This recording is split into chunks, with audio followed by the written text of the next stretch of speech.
And that's the crazy thing is like, he doesn't remember a time before me. So like in my Yeah. head, I've missed all of these things, Yep. but in his head, like I've always been around.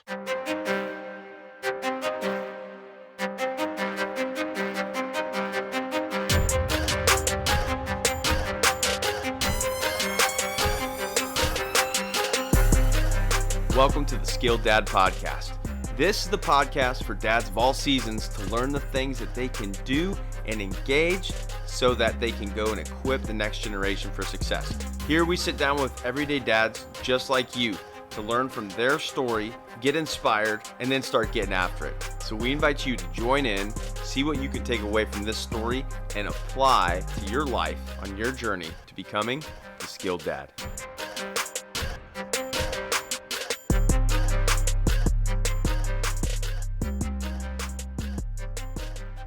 Hey guys, and welcome to the Skilled Dad podcast. My name's Zach Reeser. I'm your host.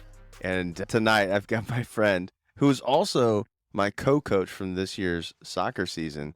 And the cool thing is he didn't even sign up for it. I just kind of called him in. I was like, hey, I need you with all these kiddos here. Yeah. So tonight on the podcast, I've got Mr. Andrew Harshey, not to be confused with Hershey. Thank you. Thank you. You're welcome. I'm glad that you're. I check that box. I make sure that I didn't Nailed it. get that one confused. But Andrew, I'm glad you're here, man. We've been talking about it, and here we are. I'm so excited. It's been months in the making. It has been. Yeah. It seems like that's the trend. It's Yeah, like, it hey, really we talk is. about it, and didn't we talk about this in 2011? Yeah. 11 years later. Finally coming to fruition. Yeah. Well, I'm excited because we're going to get into your story, and you're going to, I'll just kind of give you the baton, you take it away. Yeah. But we haven't known each other like for years and years since 2011. But in the last 4 months, I guess, whenever we started soccer, and then you and I were playing like 8, 7-year-olds and not really having a lot of mercy. Yeah, no, we crushed them. Yeah. Life lessons there. But then they started winning some games. I know. So, cause and correlation. I don't know. But it was fun. Yeah, it was pretty awesome. It felt great. Yeah. Lace them up. So I'm really excited because we're going to dub this, whatever title we give it. It's great. But I'm personally excited about this for my own story as well. But this is the bonus dad episode. Yeah, thank you. I'm so excited. So for those of you that don't know what bonus dad is. Oh yeah, great point. Do you want to, so let's do this. Maybe explain the bonus dad since I already opened that can. Sure. And then, we'll just kind of dive into wherever you want to start. Yeah. How's that sound? I love it. Yeah. So I don't, I don't even know where I first saw it, where the conversation started. But in general, the idea is kind of stepping away from the connotation that typically gets ascribed to a stepmother, an evil stepmother, the nasty stepdad. Yeah. And just kind of like you're a bonus dad, you're a bonus mom, like you're just this awesome additional figure in their life. And so it's like starting from a positive standpoint. Yeah, I like that because it's the positive mindset. Yeah. And words matter. For sure. And are powerful. Yeah. So I have a bonus dad as well, which is part of the reason I'm stoked about this to hear your experience. But again, I'm pumped to have you on, man. So thanks. Wherever you want to start, let's just kind of dive in. Yeah. Tell us about your story yourself, and we'll go from there. That's such a difficult. That's like always the hardest question, right? When you're thinking about, I feel like it first started during like college interviews or job interviews. Like, tell me about yourself. I can still hear my dad asking me as I'm like preparing for an interview, and just that grin on his face of, okay, Andrew, tell me about yourself. Yeah. Oh. It's like the worst question to, like, I understand. It's the worst question to be asked or hard, especially in job interviews, like you're saying. Oh, yeah. I try not to ask that, but sometimes I do just to see where it goes. So in this case, I think that's perfect. Let's just see where it Yeah. No, I think that's perfect.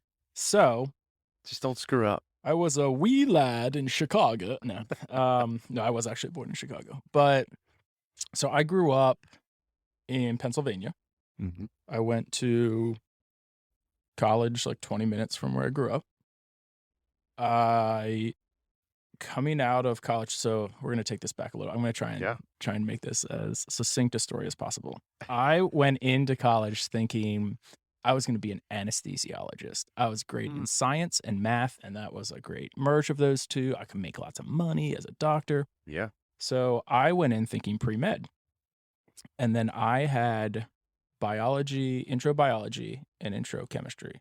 And first of all, the college I went to was like 2,500 students total, Oh, wow. except those intro classes were 300 student lectures. Like it was a big university.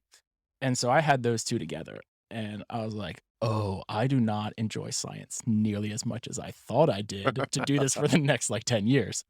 So I shifted. Oh, and the other thing was the chemistry professor was a like 300 level professor, and they were not having enough students drop out of the pre-med track in previous years, so they brought him down, and I was part of the weeding out I process. was gonna say they're They gonna got me. weed that out a little bit, huh? Yep. So anyway, so I shifted. I double majored in economics and marketing, and the whole reason for kind of giving that backstory is I then had no idea what I wanted to do when I Mm. graduated. Like, I had this grand idea of consulting for like, Accenture, Boston Consulting Group, whatever, and like this high level. I loved creative problem solving, outside the box thinking. And I was like, oh, they're gonna bring me in. I'm gonna be on all these cool projects and everything. And then like reality set in, and it was just like not a good fit. So while I was looking for a permanent position, Mhm. I started working at a local furniture company, literally lifting things up and putting them down. I was delivering Nice. furniture. I did that for about a year and a half. Me and buddy Kurt, we would deliver furniture. Yeah. So it's interesting looking back now, like that. I feel like that gave me so much perspective, and like maybe we can get into this later, but those are some like fond memories I look back on, Mm. and thinking about where the career goes and what makes me feel fulfilled and happy. And it's like at the end of the day, being gross and sweaty and doing things with my hands, like I love that. Yeah. So who knows what that means for the future? But It's interesting. I saw somebody on LinkedIn that posted a similar thing. It was this morning I saw it, and his path took him to kind of the door-to-door sure. Yeah. thing. He's like, there's no way I'm gonna keep going and getting kicked out of offices and this and that Yeah. but he ended up doing it for like 2.5 years. But it was the takeaways that you get, and I think it's a Yeah. great reminder. Like regardless of where you are in that path and journey, if you've got it planned out like from day one and it's worked perfectly for you, please email Zach at SkilledDad.com, and I want to know your secrets. Tell me your secrets. I want to know your secrets. But that rarely have I talked to people that's happened. Yeah. Exactly. But there's always something to take away and learn from it. So I love it. And my family owns an upholstery shop. My grandpa started like 27 years ago. No So kidding. we share the furniture I love it. hauling. Yeah, and that was a small family owned company. So it was an awesome experience. There was a lot of positives that came out of it. Like it was pretty rough at the time, but like went back home, lived with my parents while I was doing it. So like I was able to save up money Yeah. and started my life as an adult in the positive, So Mhm. it was pretty awesome. So anyway, what's really interesting coming out of that then is as I was working there, a family friend ran into the woman that was my assistant principal in middle school when I was a student. Okay. And she, at that point, was then a VP of sales at Discovery Education. So like education arm of Discovery Channel. Yep. And I was a pretty good student. I was a very good student growing up. And my mom was active in PTO. My two younger brothers were good students as well. So like she remembered the family. She asked what I was up to.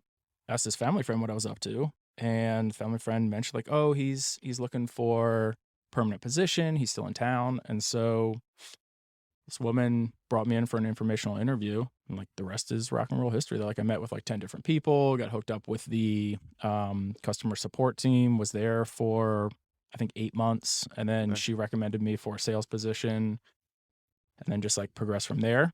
So that was in Did DC. she ask you, please tell me about yourself at I the beginning? don't know that she did. I probably Okay. wouldn't be here if she did. I would have bombed that question. So anyway, that was so Discovery at that point in time, they're now headquartered in New York. They were in DC in Silver Spring. So I picked up, moved to Northern Virginia to start, lived with actually my best friend now lives in Nashville, but he moved to DC right before I did. Coincidentally, we ended up in DC together, so we lived together for a year. He was teaching in Northern Virginia. I was working in Silver Spring. Like it wasn't working. So he went out that way. I moved into the city. I hated living in Washington DC. Like it was not my jam. Like It's unique. I mean, it's because we talked about this a little bit, Yeah, but yeah, we yeah. lived in that. We weren't in DC proper. We were Mhm. outside of it by, depending on time of day, traffic and stuff. Sure. But Yeah. Annapolis, Yep. it's got an interesting beat to it. Sure does. I think I would be way more successful living there now than I was as a 24, Totally. 25-year-old. Yeah. Like, I don't think I appreciate it. Like, the food scene was incredible. I didn't really take advantage of that. Like, I was a pretty typical young, like, 25-year-old that made decent money and just wanted to go out to bars and have a good time and all this, and, like, Yeah. didn't really appreciate what the city had to offer. Sure. So I was sitting with my buddy Adam. I was saying my best friend growing up. We were just like having a cigar on the porch, and I was like, "Man, I am not feeling DC. I'm thinking about considering something else."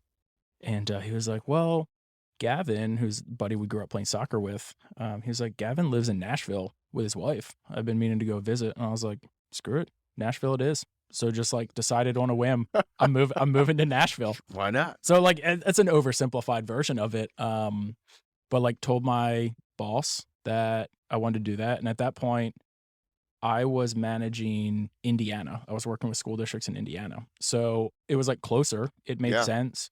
So like got the approval. And then November of 2016, picked up, drove to Nashville. And kept your job. Was Yeah. like the best. Well, yeah, no, I did. What Yeah. I didn't realize at the time was that the only direct flight from Nashville to Indianapolis was white, like right as I moved there, which meant driving. every Monday morning I was driving to the airport, pick up a rental car, drive 5 hours up to Indianapolis, and then, Oh my God. Thursday after all the meetings I had, drive 5 hours back to Nashville. Were you a Hilton or Marriott guy? Marriott guy. Okay. At one point, I think I peaked at 1.4 million points. Yeah. That's a good amount. It was, and I like timed it perfectly when they did the acquisition with SPG and the merger and everything. Yeah. I did not have the requirements for it, but I'm now lifetime platinum or lifetime, whatever the like third highest or whatever the highest lifetime is. Yeah. So I'm like lifetime platinum, which is pretty awesome. Okay, we'll talk after this for vacations. I lost all my status because I was Hilton. Oh no. They didn't have. That's a whole nother episode. Like that's the Biz Trav Dad episode. Oh my gosh, we could do a whole episode on points and all the traveler dads out there. Side note for any traveling dads out there, the whole precipice, big word, genesis of this thing really kind of started around, I was doing that. So if you find yourself in a place that you just want to like talk to somebody else that's done that, full disclosure, I'm not doing that currently. Reach out to me, Zach at SkilledDad.com. I'd be more than happy to chat through that because that was 8 years of what you just talked about. Yeah. And the points game was like real on everything. So whole nother episode. For sure. And that's kind of why I started there, where I'm taking it, how it fits in with the bonus dad stuff. Because that like I was, like I said, late 20s. I was 26. I was single, and like being on the road was awesome. That was something different. I had glamorous business travel lifestyle. Yeah, as and it's been dubbed. And worked for a company where I had not necessarily carte blanche, but like I didn't have my expenses questioned. So like if I wanted to stay at the Marriott downtown in Indianapolis instead of like out by the airport, no one was questioning that. And like if I kept the rental car for another day to not have to take it back at midnight, and I just like drove home and slept and then like took it to the airport the next day. Like that wasn't question. So Mm-hmm. yeah, for sure. It was definitely a different experience than probably it is now, especially like the organization I'm with now. They're way smarter about tracking expenses. Sure. But anyway, so yeah, it was on the road all the time. And then November of 2018, Okay. I matched with my now wife on Hinge. All right. Like I think it was the day after Thanksgiving. Okay. And that's really when everything changed. So like I was in Maryland for the holiday, seeing family, and Kristen mentioned I can like only date on Sundays. And like I was supposed to fly back to Nashville that Sunday morning. And I was like, cool, how about a date Sunday night? And so like flew back, and the rest is rock and roll history. Why? That's it. Why could? Maybe I should ask her this, but why could she only date on Sundays? Yeah, I forget what the specific reason. I don't remember if that's maybe when she had babysitter or Okay. All right. Well, we can get into Yeah, that. I was just, it's like there's just some a- pretty tight parameters. Maybe it's like a It really- filtering process. It's like your chemistry, 300 teacher at the Yeah. 100 level. It's like, she had it down to a science. She was like, look, if you're not willing to only date me on Sundays, you're not worth it. yeah, So get out. I passed through the filter. Then you would be unhinged. Oh, Oh, yeah. This is this is a dad podcast. They Yes. do come out every now and Took then. a So, wild twist here. there it is. So anyway, So I was living up just north of Nolensville. She was down in Columbia. Okay. That was a funny part of the first date, is like being a gentleman. I was like, hey, I can come pick you up. Like we were going to, I don't know if they're not at the location anymore, but Taco Mamacita was where we had our first date. They're no Okay. longer at the same location. Okay. So anyway, don't go there. no, it was great. But so I was like, hey, I can come pick you up. Had no idea she lived in Columbia, which for those of you that don't know, that's like an hour south of Nashville. So she was like, no, that's okay. Like I'll be in town. So anyway, we started dating, and we were like ships in the night, because she was shooting weddings on the weekend. I was gone mostly Monday through Thursday. So it was like, depending what time I got back, like Thursday night or Friday, maybe depending on if she was shooting like a rehearsal dinner or something. So like it took a while, I say a while, and then it was like a couple months when I met my bonus son. But I mean, we were ships in the night, and like that's when my priorities shifted dramatically. Like all of a sudden I was not this mid-20s, late 20s single guy that wanted to be on the road all the time. Like felt like if I was on the road, that was justifying my job and I was doing better.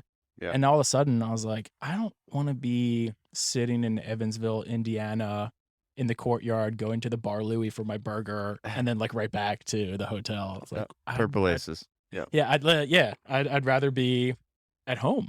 And so that's when I started thinking about like, what do I want out of a career? What do I want out of a work-life balance? Yeah. I don't want to be on the road all the time anymore. And so October of 20, no, we'll back up a second. Okay. I just skipped over completely the whole point. Yeah. Beep, beep, beep.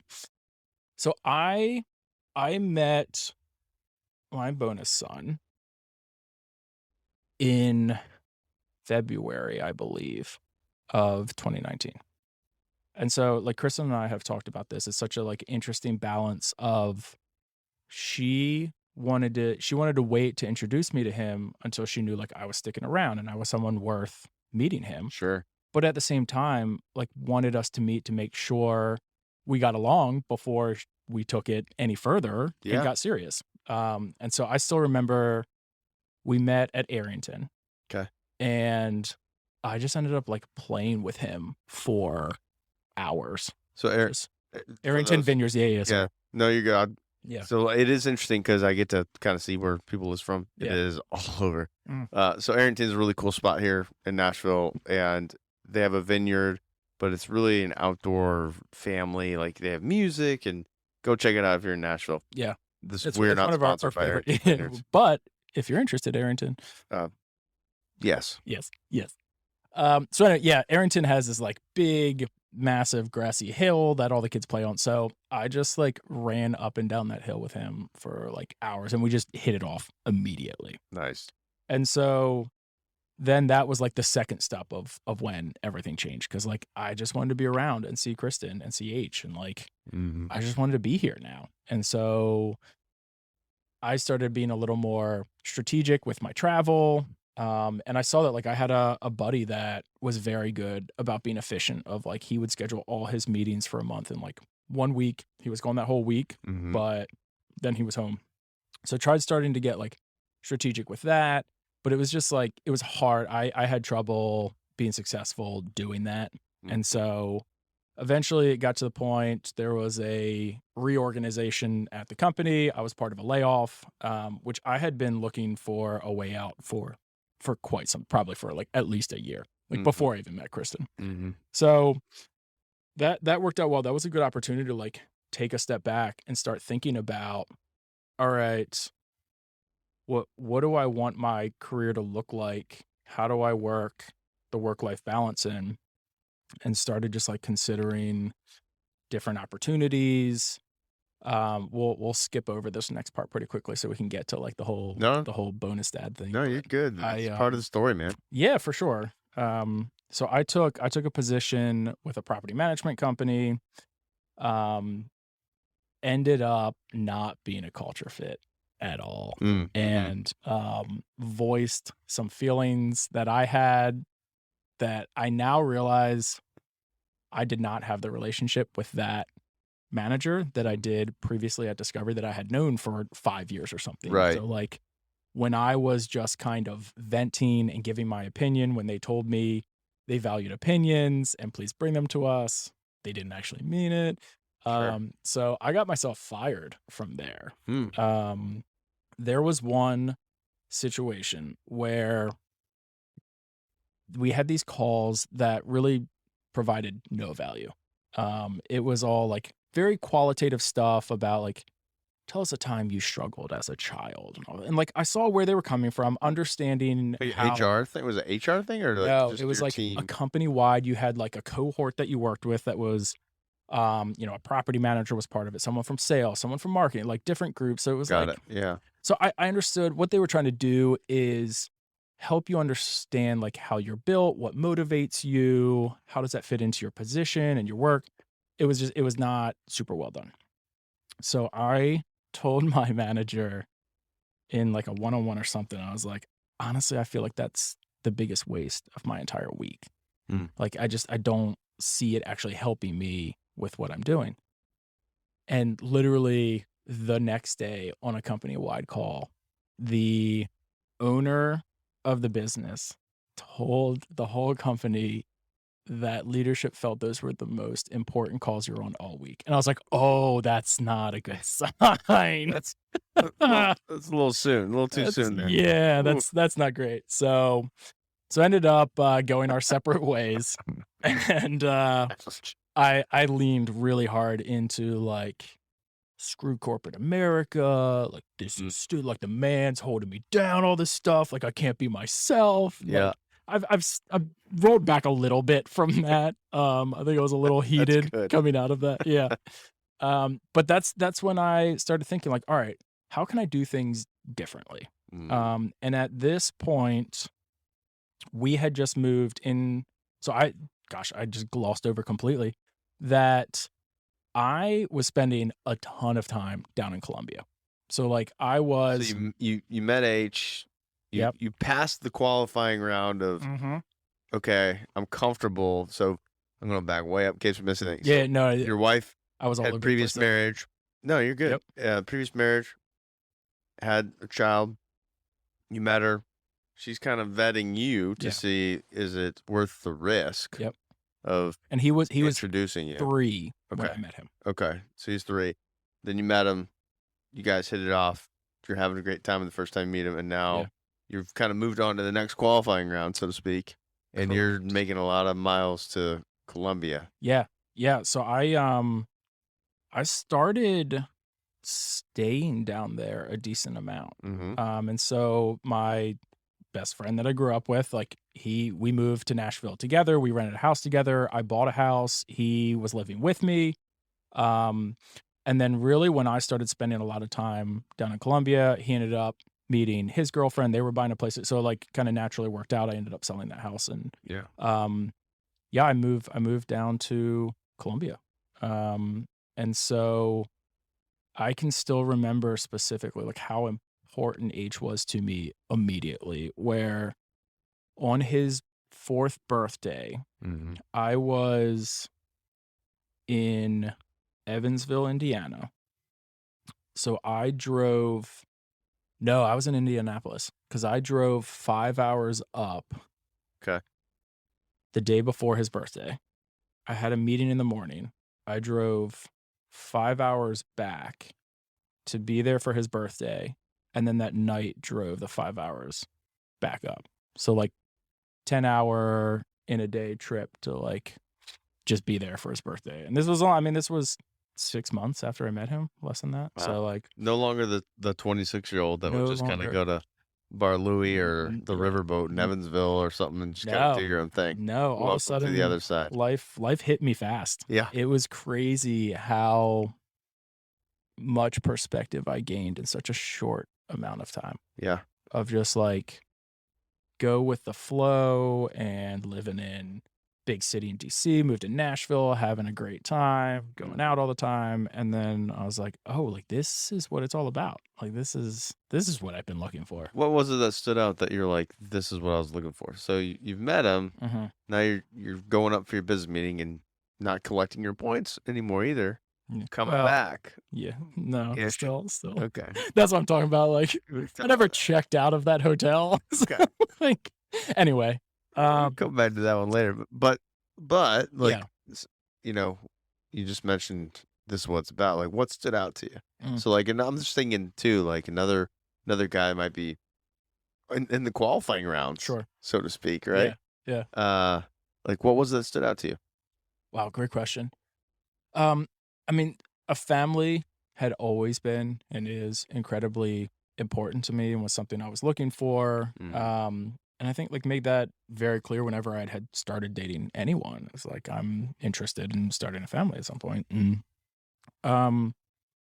H and I, we just like hit it off immediately. And I feel like I probably need to remember this at times and go back to it. Like I'm a kid at heart and I'm at my best when I'm like goofy and free flowing. And I mean, everyone's at their best when they're not stressed, but like just looking back at some pictures and I can picture memories in Colombia of us with just like lip shaped lollipops and just like making kissy noises and just like being ridiculous Having and fun. having fun. Yeah. Yeah. And like, I didn't want to leave that, you know, and like Kristen and I were hitting it off and we were progressing rapidly and like, she's amazing. Yeah. And I didn't want to go anywhere. Like I didn't want to leave that. And so I moved in beginning of March of 2020. So Like right when as the pandemic. right when the hammer dropped. Yeah. Yeah. So sorry, I'm kind of bouncing all over. We can I ask you one thing real quick? Yeah. Before we get into like bonus dad during a pandemic, Mm-hmm. when did she tell you that she had a kid? Oh wow, great question. Yeah. So that's something that's really, really interesting. And I don't know that I learned a lot or it was just like the universe talking to me. I when I was on Hinge, like I was not actively seeking out someone with a kid. And so Kristen didn't have it in her profile. Like you didn't have to fill out if you had kids or not. So like it didn't show up. And so we had started talking and so on Hinge, if you're not familiar with Hinge, you have to like a picture or like some kind of comment that they've made and like add your own comment. So she had something about having a a sense of humor like a 13-year-old or like something like that. And I was Yeah. like, oh, you mean like fart jokes? And that was my opening line to her on a dating app was like, oh, you mean like fart jokes? And she was like, well, no, I meant more like that's what she said and things like that. But anyway, we started getting into, I don't even remember, something about dinosaurs and something. She was like, oh, my son loves dinosaurs and something else. And so it was, Just like it was, yeah, it was just like place it in slipped in there. there. Yeah. And the crazy thing was like, I did not have any sense of like, whoa, what was that? Or like Yeah. any sense of panic. I just like rolled with it. I was like, oh, that's interesting. Like, tell me about your son. Like, we just kind of went into it. So Nice. I felt like that was really interesting of like kind of actively not looking for that because it wasn't something I had ever been exposed to at that point. I probably didn't feel like I was ready for that in Right. my life where I was. And then all of a sudden I was like, as soon as she said that, I was like, oh, well, maybe I am. Like, that's pretty cool. So, Oh, interesting. So yeah. it's like one of those moments where, well, I don't even know if you like pre-thought about that, like Mm. in a scenario. But do you ever have a moment where you walk into something, you're like, if and when this happens, will I be ready? Yeah. Like kind of the No, caught off guard. I had not even considered that someone would have a kid and like it not be on their profile. Yeah. So like I wasn't even going into conversations like, all right, when are they going to mention that they have a kid? Right. Yeah. But in the moment that It you just popped find out, up. you're like, I was like, oh, oh, cool. sweet. Yeah, That's that's cool. pretty cool. Yeah. So So in March of 2020. yeah. So I'm sorry. I keep jumping ahead in dates. So all right. There'll be a whiteboard video on YouTube. Yeah. SkilledDad channel, YouTube. Yeah, I'll draw a timeline here. And I am getting confused with the timelines because I guess it was, yeah, I'm not remembering when I left the property management company. Yeah. Sorry. But at that point, I kind of took a step back and started thinking about like, what can I do as my own thing? Like just start my own business. Like Kristen's an entrepreneur. She has started so many different things, photography, coaching. And I was like, she's incredibly inspiring. And like, I want to have my own thing kind of like that. Yeah. It turns out it's not that easy. So I've heard.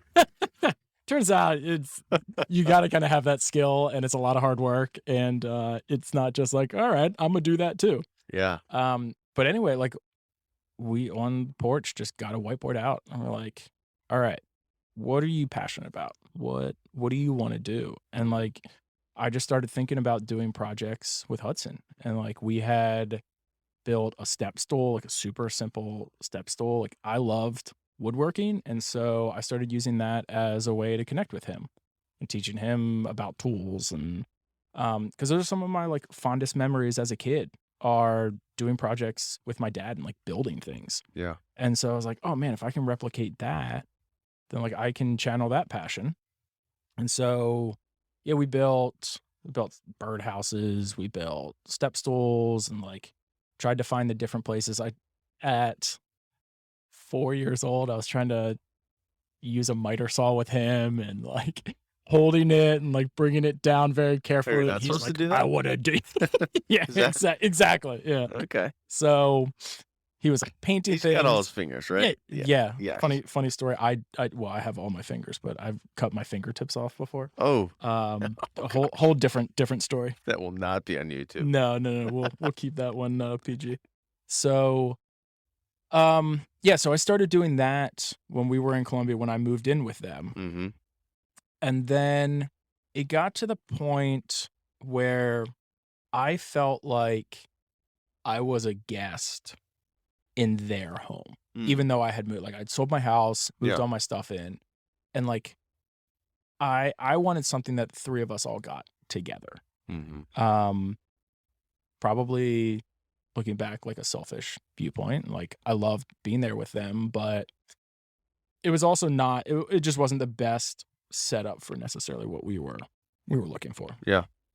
And so we bought this like 5-acre farmette down in Colombia. And it was this like pre-Civil War farmhouse.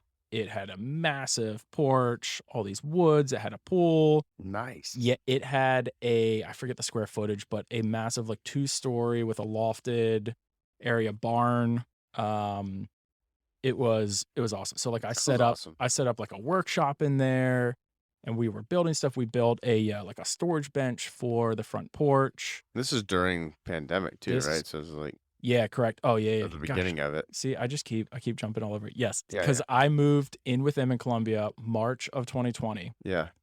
Like packed all my stuff up in a U-Haul, put it in the house, and then the world was like, "Oh, by the way, you can't go anywhere."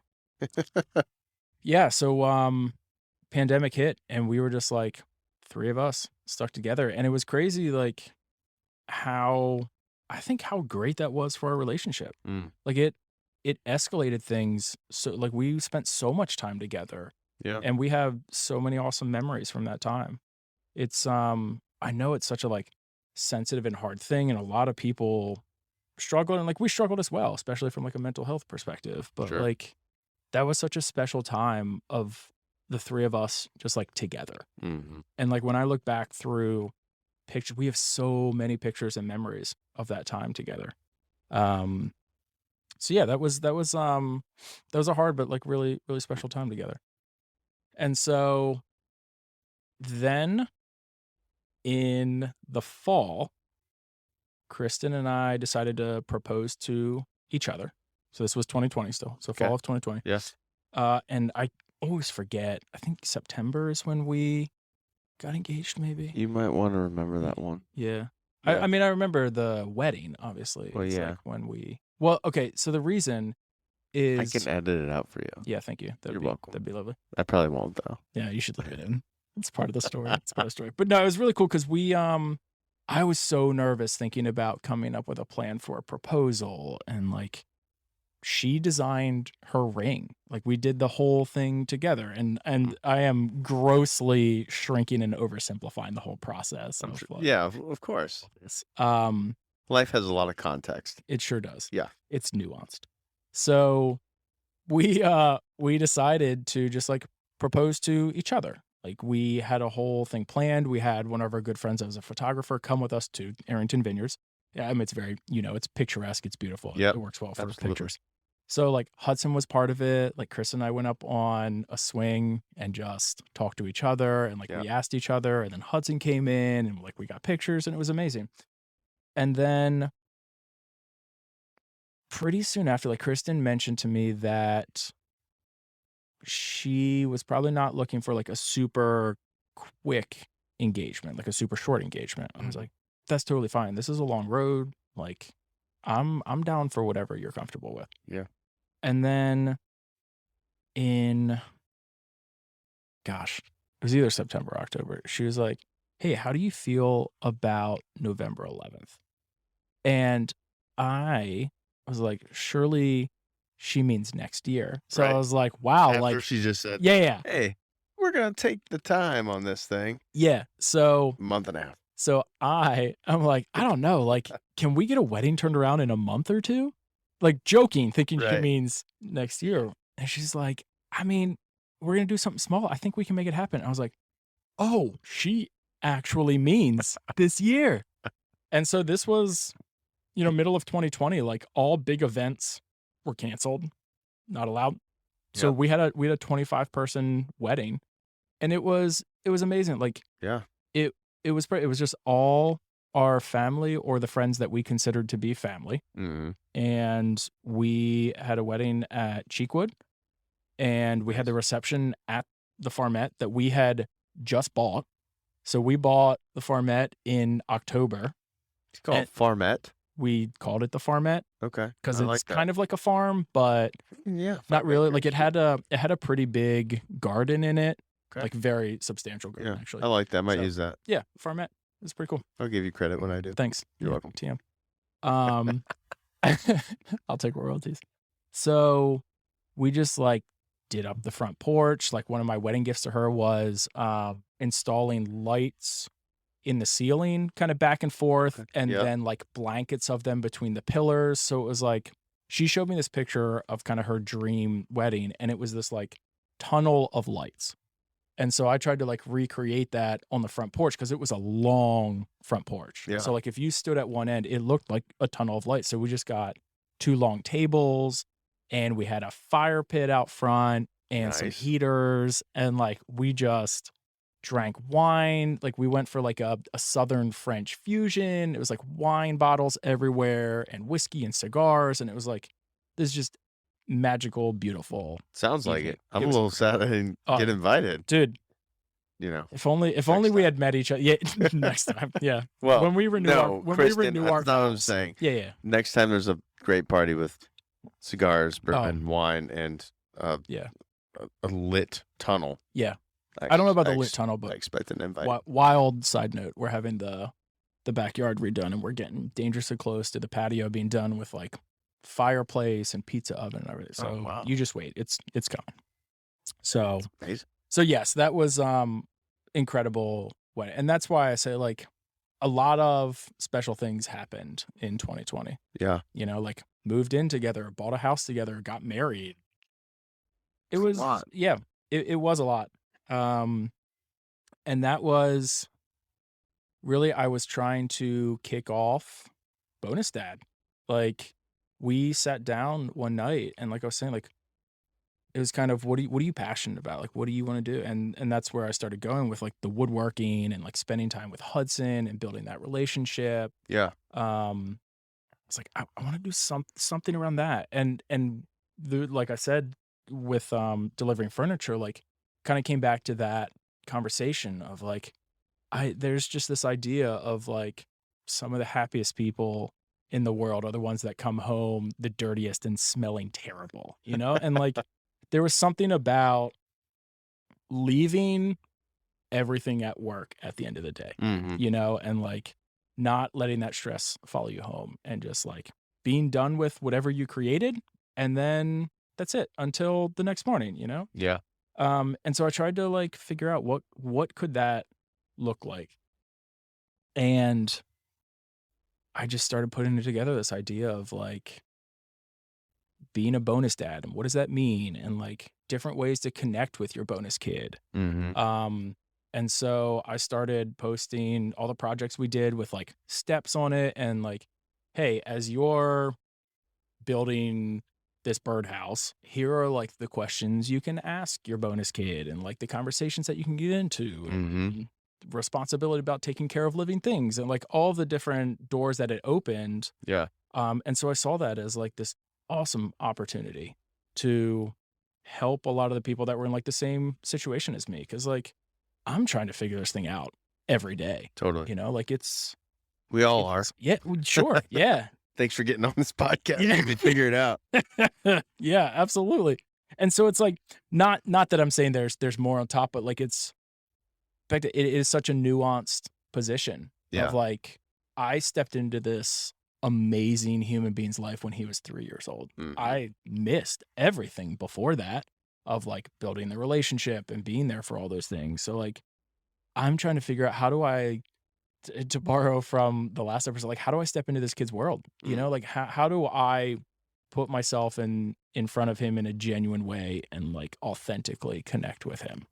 Yeah. And so I was trying to find that online as well, like looking for projects and like what can I be doing with him? So I was like, if I can help create that too and like create a community, awesome.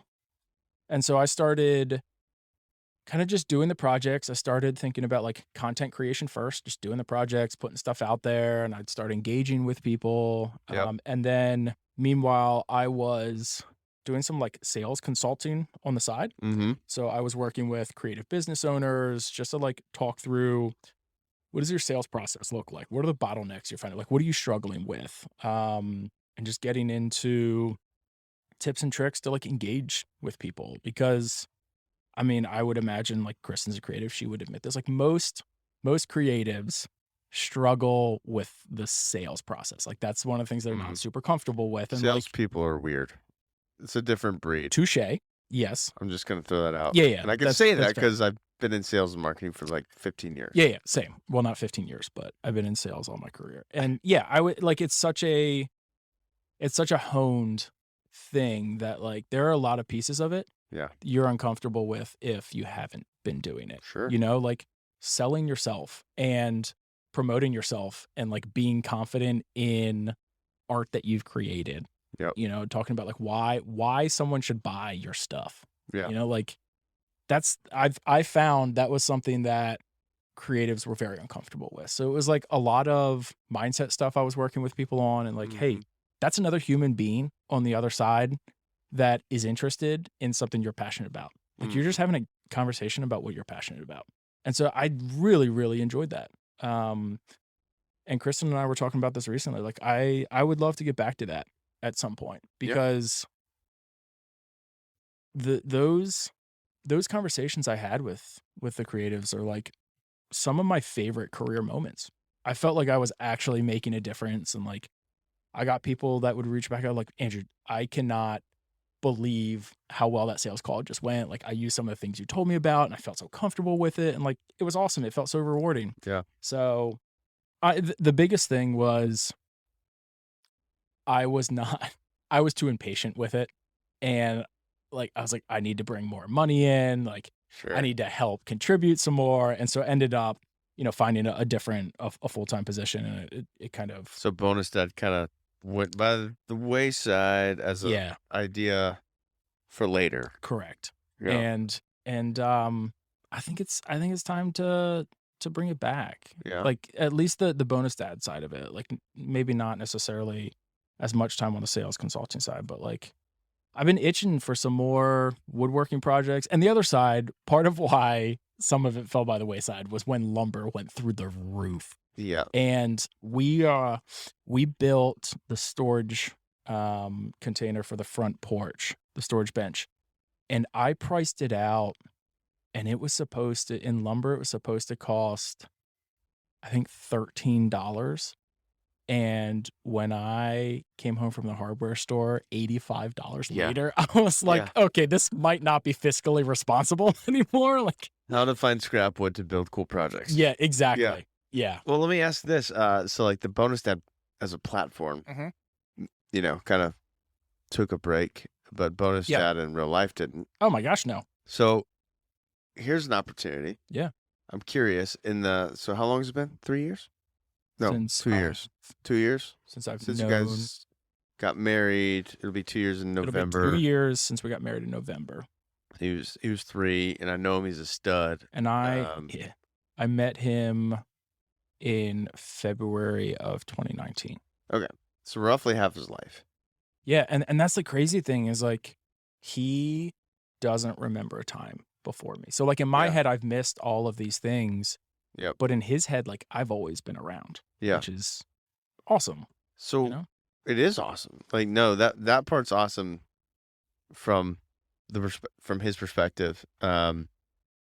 You kind of, I totally get where you're coming from. Like, Yeah. well, I've missed that component, and there are differences too of from birth to Oh, the sure. 3-year-olds and all that. Yeah. That said, though, what would you say that you've learned in that, just call it 3-year period, for someone else that is in the bonus dad Mm. stage of life? Wow. I think one of the biggest things is like you can't force it.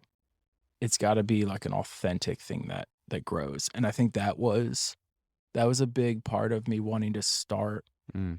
the bonus dad project side of things, and like the community was helping to authentically create those connections, because I was never going to just come in and like take over and be like, obviously not like I'm the new dad. I know, like Sure. wasn't just gonna like come in and just Well, there's something about like overpower. coming in and claiming your ground. Like I've seen Sure. that. Yeah. It doesn't seem to work out too well. No, But and like yeah. it was for a little while there, like it was just him and Kristen, you Mhm. know? So like Yeah. I don't want to be this overpowering thing that just like stepped in and took over. So Yeah. it's like, how can I actually connect with him? And so I think that's one of the biggest things. And it's so different now, like 3.5 years later. But that's one of the biggest things I think I learned in that time, was just letting it happen and putting myself in a position to be there Yeah. and just show up. Yeah. You know? And the cool thing is, so like you hear this term, I use it quite a bit, but shared experiences build relationships. So you Yeah. guys had a little bit of a microwave opportunity to do that. Yeah. Um, so I'm curious. So a little bit about my background. I have a bonus dad, Hmm. stepdad, right? When I was 12, I think it was 12 or 13, my mom remarried this gentleman who at the time was amazing. I was a little bit older, right? So Sure. different dynamics, and Yeah, you're kind of like, for what, sure. what's happening? But over time, just there's so many stories, and this episode's not about me, but from the other side of it, um, I have a question, Uh-huh. and it's still fairly early, I guess, for you guys. But does he call you dad? Mm. Wow, great question. It like peaks and valleys. Yeah, He will for a while, and then I can remember. I can't remember where we were or like picture it. I in my head though, I can still hear the first time he called me dad yeah, and how not embarrassed, but like thrown off he was when he kind of yeah, just like accidentally said it yeah, and then like looked up at me and I was just like, it's okay. Like you can call me whatever you want. Like whatever you're comfortable with, yeah, I'm cool with. So he does. It happens most when he's just been with his biological dad yeah, for like the weekend and he comes back and he's just used to the male figure being dad. And so totally. that's when it happens most. But every now and then Yeah. he'll go through phases where he calls me dad. It's interesting because I totally get where he's coming from, and we have Yeah. a lot of years between us. And so I don't know if my bonus dad has ever heard this. Um, Maybe he'll hear it on this. I don't know, but it's fascinating, and this is my experience. I'd be curious to know others as well. But from the other side of that, uh, it's always been not like difficult, but there is that kind Mm, of awkwardness where it's yeah. kind of the peaks and valleys. But internally, it's still dad, Sure. which is Yeah. interesting. Yeah. And so just that impact and influence, and it's so fascinating to see kind of the two differences. But the Yeah. way I view it is I've been able to pick up on some really, really good things from two different avenues. Yeah. Right. Yeah. And so that's really cool. And that's So I was curious. that's exactly what I want. Like I never want it to be one overshadowing or taking over. Like it's two father figures that he has. Like Yeah. any kind of value I can bring. And it's back to kind of the does he call you dad piece. It's interesting from a more external piece. Mm-hmm. He refers to me more as like his second dad. Like and it's happened more recently, he just like offers up to people like, "Hey, I have two dads." Just like Yeah. I mean, it typically happens when Kristen is with him and she seems to get in like the weird situations with him with strangers. But if they ask about like your dad or something like he's like, "Oh, I have two dads." So like he definitely refers to me more as a dad externally than like saying it directly to me at Sure. times. Yeah. But yeah, to your point, like that's all I want to be is just like that's the whole idea of bonus dad, right? It's just this Yep. additional bonus person you have in your life. It's Yeah. awesome. It is. It is. It Yeah. can be, right? And I Yeah, think sure. Yeah. for you, I'll just applaud because I've had the chance to see the interaction, Thank you. and how you can also see like how someone responds to someone else, Sure. right? Yeah. Um, so that's really cool, and I think the dynamics, and this isn't something necessarily jump into, but like the dynamics too can be interesting when you have all the relationships involved, Of course. and it seems like that's going really well. So my last question for you here: what's the most challenging piece that you've run into on your experience Wow. as a bonus dad? It's probably now it's like something that's coming up now is understanding trying to think of how to best articulate Sure. this. I mean, we were talking before of like it's hard sometimes dealing and it's not something I always talk about, but like it's hard dealing with a lot of the same responsibilities that come with being a father, Mm-hmm. but not always having the like glory moments at times too. You know, like Mm. What's an example of a glory moment? When his like biological father would show up to pick him up and he like screams dad and like Mm, runs out the door to go get mm, him. Like mhm. I've I've had him like yell my name and come running down the porch or something, like more when we were early dating. Yeah, Um, but like I'm never gonna have that same moment. You know what I mm, mean? Like some of the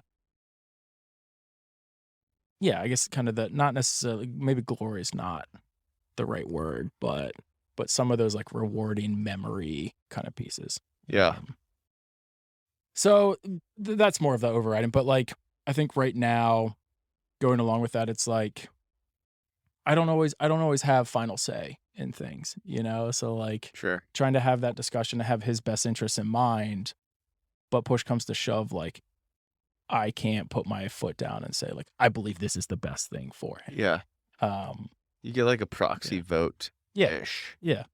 Yeah, no, I get it. Yeah. Um, yeah, the other thing is, where is it? I think something like we're and this isn't even bonus dad. This is something everyone struggles with of like Mm-hmm. not being a perfectionist. I think is something I'm struggling with right now. Just like he's a 6-year-old kid, Mm. you know? Yeah, He's not always going to listen to the things I say or tell him to do or ask him to do, you know, and just like using those as teaching moments instead of getting frustrated or anything. You know? yeah. You said the word glory, but the level of investment Mm-hmm.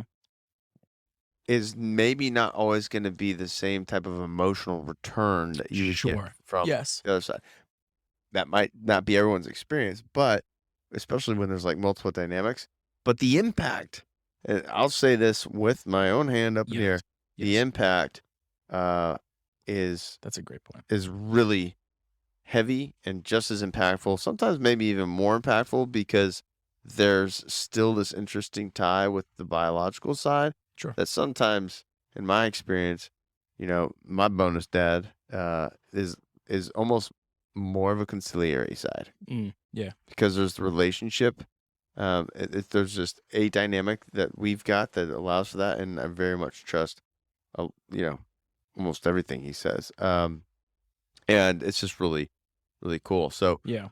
I'll throw that out. As far as the response and emotional response may be different, but the Yeah. influence and impact, I is appreciate killer. that. So Yeah. Thank you. Yeah. I guess if we're going to end here, like I would say, just share like super exciting that me, H, and his bio dad are all three of us doing something for Father's Day tomorrow. So like heck yeah, man. for those of you that maybe are in this position and like struggling or like wonder, like there are awesome environments to create and situations and like it can be something really special. So we're going to the soccer game tomorrow.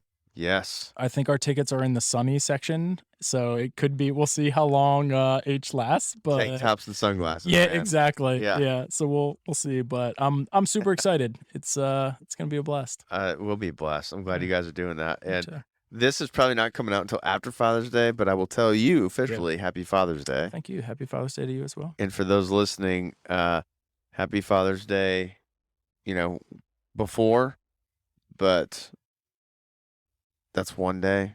Every day that we got Heck is a yeah, day for us to focus on that piece. heck yeah. And Dad's and Day. and really quickly, I just want to say like you, not to blow Uh-oh. smoke up, but like I'm scared. you have like just listening to a few episodes and like conversations we had.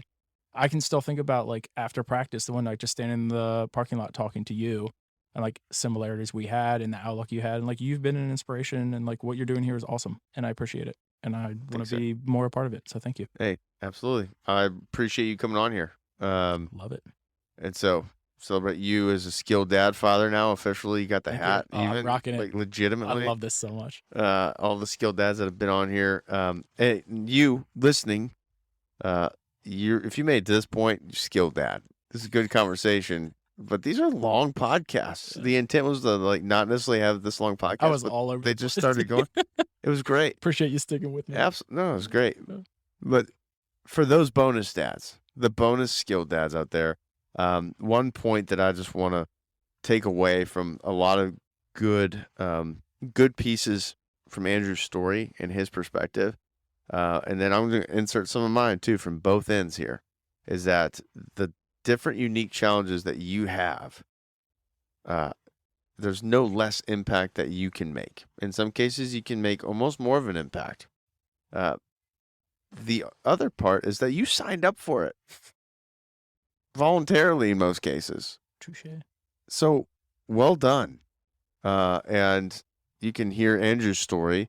You can also hear other stories. If you just go chat with them, talk to them, find that community Andrew's talking about. If we can help with that, you can go to just email me, zach@skilleddad.com, go to our website.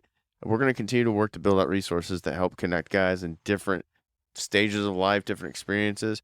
But I just want to say I appreciate you guys for listening through this thing and just, again, reemphasize the importance that you play and that you have in the life of these little guys. I've been able to coach them in baseball and in soccer, and at the end of the day, having a fantastic dad figure, father figure in the household, which we can step in and do, is going to make a much bigger impact, especially against the opposite of that. Because when it's not there, you can pull the stats. It ain't pretty. And so you guys have stepped up. You've listened to this podcast this whole time. You've stepped up. We appreciate you. You can follow us on the different socials at SkilledDad. But ultimately, we hope that you share this with somebody you might know that could be beneficial. If you like this podcast, it helps us to help find other dads. So please and subscribe. Do the whole smash the subscribe button. I always don't like saying I was that, gonna say but that. but it is something that's helpful because it does the algorithm thing, and it helps find other people, and that's where we can make impact. But ultimately, I hope that you can take something from Andrew's story in this time and apply it to your life on your journey to becoming the skilled dad.